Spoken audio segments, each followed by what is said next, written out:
السلام علیکم ورحمت الله وبرکاتو. اهلا وسهلا ومرحبا بكم. درنو قدرمنو دوستانو، ستړي مشئ او د عربي ژبې زده کړې ته ښه راغلاست. نن دریم تمرین پیلو. بسم الله الرحمن الرحیم. التدریب الثالث. دریم تمرین. تدریب څه ته ویل کیږي؟ تمرین ته ویل کیږي. الثالث دریم. حرفونه موږ ته راکړي چې دا حرفونه استعمال څنګه ده، په سر د کلمه کې څنګه راځي، په وسط د کلمه کې څنګه راځي، او همدارنګه څنګه تلفظ کیږي.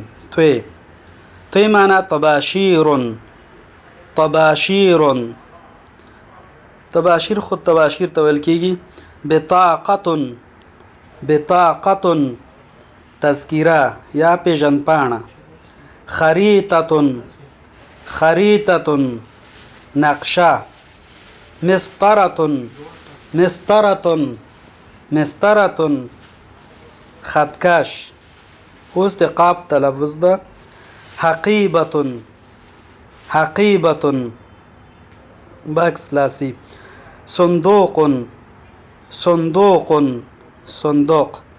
فوق او فوق یعنی لپاسه. بطاقه. بطاقه بی ترازو.